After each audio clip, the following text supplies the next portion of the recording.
Hi guys, ഇനി ഷാജഹാനും നിഷാനും ഒക്കെ കുറച്ചൊന്ന് റെസ്റ്റ് എടുക്കാം. മണവാളനാണ് പുതിയ താരം. മണവാളനാണ് പുതിയ താരം. വേറെ ഒന്നും കൊണ്ടല്ല, പുള്ളിക്കാരനെ ഇപ്പോഴത്തെ ഒരു അടിപൊളി ബോക്സിംഗ്, കേരള ബോക്സിംഗ് ചാമ്പ്യൻഷിപ്പോ ഏതാണ്ടൊക്കെ ഇതാക്കി ഗോൾഡ് മെഡലൊക്കെ തൂക്കി നിൽക്കുന്ന ഒരു വീഡിയോയും കാര്യങ്ങളൊക്കെ നമ്മളെല്ലാവരും കണ്ടു കാണും. പക്കാ ഉടായ്പ് എന്ന് പറഞ്ഞു കഴിഞ്ഞാൽ വളരെയധികം ഉടായ്പാണ്. സ്വന്തമായി തലാൻ ആളെ ഇറക്കുക, അടി കൊടുക്കുക, ഗോൾഡ് മെഡൽ വാങ്ങുക, എന്നിട്ട് മാസ് കാണിക്കുക, പട്ടി ഷോ കാണിക്കുക എന്നുള്ള ഒരു പരിപാടിയാണ് അവിടെ നടന്നിട്ടുള്ളത്. അത് പുള്ളീന്റെ കൂടെ ഫൈറ്റ് ചെയ്ത ഓപ്പോസിറ്റ് നിൽക്കുന്ന വ്യക്തി തന്നെയാണ് വെളിപ്പെടുത്തിയിട്ടുള്ളത്. എന്തൊക്കെയായിരുന്നു ആ ഒരു ഫൈറ്റ് കഴിഞ്ഞതിന് ശേഷം പുള്ളിക്കാരൻ തളർന്ന് അവിടെ ഇരിക്കുന്ന ഒരു രണ്ട് മുട്ടും കുത്തി ഇരിക്കുന്ന ഒരു രംഗമുണ്ട്. എൻ്റെ പൊന്നോ, എല്ലാ രോമങ്ങളും എഴുന്നേറ്റൊരു ഒറ്റ ഓട്ടാ. ഷേവിംഗ് സെറ്റിന്റെയോ വാക്സിന്റെയോ ഒന്നും ഒരാവശ്യം ഉണ്ടായില്ല. എന്താ ചെയ്യേണ്ടത്? രോമാഞ്ച കഞ്ചുകം അണിഞ്ഞ നിമിഷങ്ങളാണ്. ഇതേപോലുള്ള ഉടായ്പകൾക്കൊക്കെ കയ്യും കാലം വെച്ച സാധനങ്ങൾ ഫുൾ ടൈം അയർ തന്നെയാണല്ലോ ഷാജഹാന്, ഇയാള്, പിന്നെ ആരാണ് നിഷാന്, എല്ലാവരും ഫുൾ ടൈം അയർ തന്നെ. അവിടെ തന്നെ ഇരുന്നു, താഴെ ഇറങ്ങിയിട്ട് പ്രത്യേകിച്ച് കാര്യമൊന്നുമില്ല. എന്താണെങ്കിൽ നമുക്ക് ആ വോയിസ് ക്ലിപ്പിലേക്ക് കടക്കുന്നതിന് മുമ്പ് 2-3 കാര്യങ്ങൾ പറയാം. ഈ മണവാളൻ എന്ന് പറയുന്ന വ്യക്തി ബോക്സിംഗ് ആയിട്ട് ചെയ്ത പരിപാടി നാടൻ തല്ല് പോലെ എന്തോ ഒരു സാധനമാണ്. നാടൻ തല്ലിലും ഉൾപ്പെടുത്താനുള്ള വകുപ്പ് അതിൽ കാണുന്നില്ല.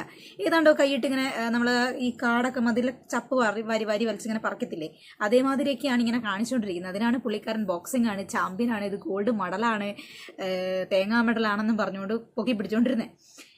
ആ ഒരു പരിപാടിക്ക് ബോക്സിങ്ങിൻ്റെതായ കാര്യങ്ങളൊന്നും തന്നെ അതിൽ കണ്ടില്ല. കൈമര്യാദയ്ക്ക് വെക്കുകയോ ഇടിക്കുകയോ അല്ലെങ്കിൽ ആ ഒരു ഗസ്റ്റർ ആവട്ടെ, ആക്ഷൻസ് ആവട്ടെ, ബോഡി ലാംഗ്വേജസ് ആവട്ടെ, ഒന്നും തന്നെ അതിന് മാച്ച് ആവുന്ന പോലെയില്ല. നമ്മളൊക്കെ എന്തോരം ബോക്സിങ് സിനിമകൾ കണ്ടു കാണും അല്ലേ? പെപ്പൻ്റെ ഡേവിഡ് കണ്ടാൽ മതി. എനിക്ക് തോന്നുന്നു ഇനിയിപ്പോൾ അതിൻ്റെ 2ാം ഭാഗം എങ്ങാനും ഇറങ്ങുന്നുണ്ടെങ്കിൽ മിക്കവാറും മണവാളനായിരിക്കും നടൻ, അല്ലെങ്കിൽ നടൻ്റെ ഓപ്പോസിറ്റ്. അത് ഉറപ്പാണ്. സ്റ്റേറ്റ് ബോക്സിംഗ് ചാമ്പ്യൻ ആയെന്നൊക്കെ പറഞ്ഞാൽ നിസ്സാര കാര്യമാണോ? ഇനി നമുക്ക് മണവാളന്റെ മെഡൽ തൂക്കിയിട്ടുള്ള വീഡിയോ ഒന്ന് കാണാം കേട്ടോ. അതിൽ കുറച്ച് കാര്യങ്ങൾ പുള്ളിക്കാരൻ പറയുന്നുണ്ട്. തൂക്കി മക്കളെ, തൂക്കി ഗോൾഡ് മെഡൽ സ്റ്റേറ്റ് ചാമ്പ്യൻ ആയിട്ട് നിൽക്കാണ്. ഈ അവസരം പാർക്കാൻ എന്താ പറയാ? ഇത് കാറിൽ നിന്ന് കുണച്ചാലോ അതോ വീട്ടിലിരുന്ന് ഗെയിം കളിച്ചുണ്ടാക്കണ സാധനം. അതെ, അങ്ങനെയൊന്നും ഉണ്ടാക്കുന്ന സാധനമൊന്നുമല്ല. ഇത് കഷ്ടപ്പെട്ട് കയ്യിന്ന് പൈസ ഇറക്കി അടി കൊള്ളാൻ ആളെ കണ്ടുപിടിച്ച് ഒരു റിങ് സെറ്റ് ചെയ്ത് അതിലിറക്കി ഉടായ്പ കാണിച്ചുണ്ടാക്കുന്ന മുതലാണ്. അതിന് ഈ കാറിലിരുന്ന് ഡയലോഗ് അടിക്കുക, ഗെയിം കുത്തിരുന്ന് കളിക്കുക, അതിനൊന്നും ഇത് കിട്ടണമെങ്കിൽ റിങ്ങിൽ ഇറങ്ങണമെന്നുണ്ടെങ്കിൽ കുറച്ച് കനം വേണം. ഈ പറഞ്ഞ കനം നിന്റെ തൊലിക്ക് ആവശ്യത്തിലധികം ഉണ്ട് എന്നുള്ള കാര്യം നിന്റെ പ്രാങ്ക് വീഡിയോസ് വഴി നീ തെളിയിച്ചൊരു കാര്യമാണ്. അതുകൊണ്ട് പിന്നെ നീ കനത്തിന്റെ കാര്യം പറയല്ലേ എന്റെ പൊന്നു മണവാളാ. നിനക്ക് നിന്റെ ശരീരത്തിലെ എല്ലിനേക്കാളും മാംസത്തിനേക്കാളും കൂടുതൽ കട്ടി തൊലിക്കാണ്. അതുകൊണ്ട് തന്നെ തൊലിയുടെ ഭാരം കൂടുന്ന സമയത്ത് സ്വാഭാവികമായും കനം കൂടുന്നതിൽ അതിശയിക്കാനില്ല. ഇതിന്റെ മേലെ ഒന്ന് പറയാനുള്ളൂ. പലരും പുള്ളി ചാലഞ്ച് ചെയ്ത സ്ഥിതിക്ക് നമുക്ക് ഇതിന്റെ മേലെ ഒന്ന് അങ്ങ് വെച്ച് കൊടുത്തേക്കാം അല്ലേ? കണ്ടോളൂ. വളരെ സന്തോഷം. ആ ഓടിയാളെ ഇവിടെ നിന്ന് പോയി എവിടെ ഇത് വെച്ചത് തന്നെ നീ ആയതുകൊണ്ട് ഇതിന്റെ മേലൊന്ന് വെക്കട എന്ന് ഞാൻ പറയുന്നില്ല. കാരണം എന്താണെന്നറിയോ? ബോക്സിംഗ് റിംഗിൽ ഇറങ്ങിയിട്ട് അതിൽ ഓപ്പോസിറ്റ് നിൽക്കുന്ന ആളെ ഇടിച്ച് വീഴ്ത്തുന്നതിലും മാക്സിമം തൊലിക്കട്ടിയും അപാര മനക്കട്ടിയും ലേശം ഉളുപ്പും ഇല്ലാത്ത പരിപാടിയാണ് ഇത്. ഈ തൂറി മെഴുകി നാട്ടുകാരുടെ കൂടെ നടക്കാന്ന് പറയില്ലേ, പ്രാങ്കാന്ന് പറഞ്ഞു. ഈ പരിപാടിക്ക് വേണ്ട അത്ത കട്ടി എന്തായാലും ബോക്സിങ്ങിന് വേണ്ട മോനെ. അതുകൊണ്ട് ഇതിന്റെ മേലെ വെക്കാൻ ഒരു സാധനം ഇനി ഇല്ല. നിന്റെ ബോക്സിങ്ങിന്റെ ഈ ഒരു പരിപാടിനേക്കാളും മേലെയാണ് ഇത്. ഇതിന്റെ മേലെ ഇനി എന്തെങ്കിലും വെക്കണം എന്നുണ്ടെങ്കിൽ വേറെപ്പം എന്താ ഇല്ല. ഇതാണ് ഏറ്റവും വേസ്റ്റ് തിങ്. കാരണം നാട്ടുകാരുടെ കൂടെ തൂറി മെറുകി നടക്കുക എന്ന് പറഞ്ഞു കഴിഞ്ഞാൽ ചില്ലറ കാര്യമാണോ? പലരും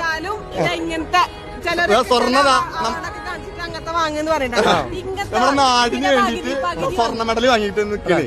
നാടിന് വേണ്ടി നീ വാങ്ങിയ മടല് എന്താ, മടലിന്റെ ഗുണം എന്താന്നുള്ളത് ഞാൻ വോയിസ് കേൾപ്പിച്ചു തരാം, നീ വെയിറ്റ് ചെയ്യട്ടാ. ഇതിന്റെ 10-1 മേലെ വെച്ചിട്ട് ഇങ്ങനെ ഡയലോഗ് അടിച്ച് കോണ അടിക്കുന്ന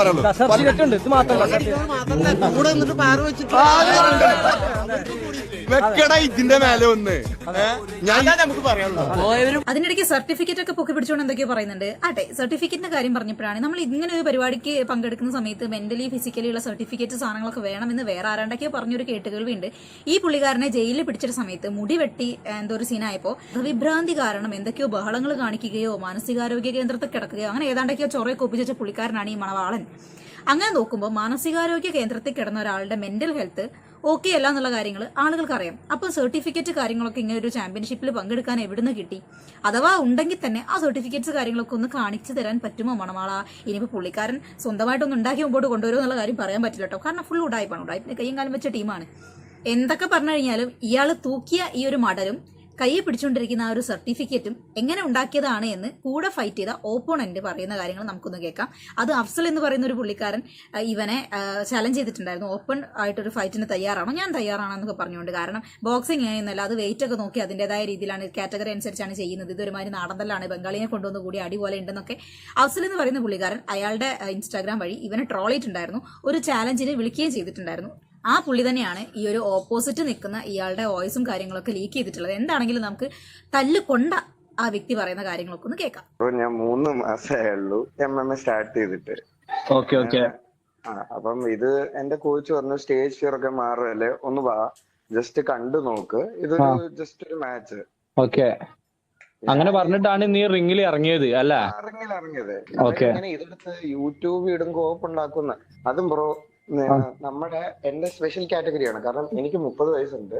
ജീവിതത്തിൽ ആദ്യമായിട്ടാണ് ഒരു ഇതിന് ഇറങ്ങിയത്. ഇത് സ്റ്റേറ്റ് കോമ്പറ്റീഷൻ ഒന്നല്ലല്ലോ, ഒരു കോപ്പും അല്ല ഇത്. അതും ബ്രോ സാധാരണ ഉള്ള 3 മിനിറ്റിന്റെ മാച്ച് അല്ലേ, 1.5 മിനിറ്റിന്റെ സ്പെഷ്യൽ മാച്ചാണ്. കാരണം ചുമ്മാ ഇത് അറിയാനും ഒപ്പണന്റ് അറിയാനും. ഞങ്ങള് 2 പേരുണ്ട്, ഞാനും പിന്നെ ഒരു 46 വയസ്സുള്ള ഡോക്ടറും ഉണ്ടായിരുന്നു. അപ്പൊ ഞങ്ങൾക്ക് 2 പേർക്കും മാത്രമായിട്ട് സ്പെഷ്യൽ ആയിട്ട് അറേഞ്ച് ചെയ്താ. ഈ എങ്ങനെ വന്നു ഇവൻ ഇതിട്ട് ഇത്രയും ഷോ കാണിക്കൊന്നും അവൻക്കുള്ള പണി കൊടുത്തിട്ടുണ്ടല്ലോ, സീനില്ല. എല്ലാവർക്കും വ്യക്തമായി കാണുമെന്ന് വിശ്വസിക്കുന്നു. സംഭവം എന്താണെന്ന് വെച്ചാൽ ഇങ്ങനെ പുള്ളിക്കാരനൊന്ന് മാസ് കാണിക്കാൻ, ഈഗിളായിട്ടുണ്ടായിരുന്ന ഇഷ്യൂസും കാര്യങ്ങളൊക്കെ ഒന്ന് തണുപ്പിച്ചിട്ട് ഞാൻ വലിയ മാസാണ്, ഞാൻ വലിയ സംഭവമാണ്, എനിക്ക് നല്ല ബോക്സിംഗ് അറിയാം, ഞാൻ ഭയങ്കര മസിൽമാനാണ്, എൻ്റെ അടുത്ത് വന്നാൽ ഇടികൊള്ളും, ഇതൊക്കെ കാണിക്കാൻ വേണ്ടിയിട്ട് വെറുതെ ഉണ്ടാക്കിയെടുത്ത ഒരു ഡ്രാമ. മണവാളന്റെ സ്ക്രിപ്റ്റിലുണ്ടായ ഒരു ഡ്രാമ. കുറച്ച് പൈസയൊക്കെ മുടക്കി 2-3 മാസം മാത്രം ഒരു ട്രെയിനിങ് പരിശീലനമുള്ള ഒരു പയ്യനെ കൊണ്ടുവന്നിട്ട്, പയ്യനാണോന്നറിയില്ല, വട്ടവർ ടീസ്, അയാളെ കൊണ്ടുവന്നിട്ട് ആ റിങ്ങിലിട്ട് ചന്നം പിന്നെ അടിച്ചിട്ട് നിലത്ത് വീണ് കിടക്കുന്നവരെ ഇങ്ങനെ മണ്ണുമാന്തി യന്ത്രം പോലെ ഇട്ട് ഇടിച്ചിട്ട് ഇവൻ ഗോൾഡ് മെഡലും തൂക്കി നിൽക്കുന്നു. പക്ക ഉടായ്പ പരിപാടിയായിരുന്നു.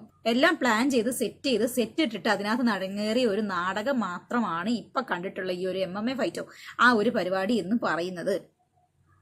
എന്റെ മണവാള, ഇതിലും നല്ല നീ വല്ല പ്രാങ്കും ചെയ്ത് മുമ്പോട്ട് പോകുന്ന തന്നെയായിരുന്നു. ഇത് ഒരുമാതിരി പറയുന്നില്ല ഞാൻ. സത്യം പറഞ്ഞു കഴിഞ്ഞാൽ ഈ ഫൈറ്റിംഗ് സീനും കാര്യങ്ങളൊക്കെ കണ്ട സമയത്ത് നമ്മളെ ക്രോണിക് ബാച്ചിലർ സിനിമയ്ക്കകത്ത് ഒരു കള്ളുകൂടിയും വന്നിട്ട് നിന്നെ ഞാൻ വിടില്ലടാ എന്നും പറഞ്ഞുകൊണ്ട് തറയെ കിടന്ന് ഉരുളുന്ന ഒരു രംഗമുണ്ട്. അതുമായിട്ട് വളരെ സിമിലർ ആയിട്ട് എനിക്ക് ഫീൽ ചെയ്തു. ഈ ഫൈറ്റ് നേരിട്ടോ അല്ലാതെയോ ഫോൺ വഴിയോ കണ്ട ആൾക്കാരാണ് നിങ്ങൾ എന്നുണ്ടെങ്കിൽ നിങ്ങളുടെ അഭിപ്രായങ്ങൾ നിങ്ങൾ കമന്റ് ചെയ്യുക. നാട്ടുകാരെ പറ്റിച്ച് എങ്ങനെയെങ്കിലും വൈറലാവുക അല്ലെങ്കിൽ എങ്ങനെയും കണ്ടന്റ് ഉണ്ടാക്കുക, കുറച്ച് റീച്ച് ഉണ്ടാക്കുക എന്ന് കരുതി നടക്കുന്ന ഇവനെ പോലെയുള്ള മലവാണങ്ങൾക്ക് മണവാളൻ എന്ന പേരും എന്തുകൊണ്ടും യോജിക്കും.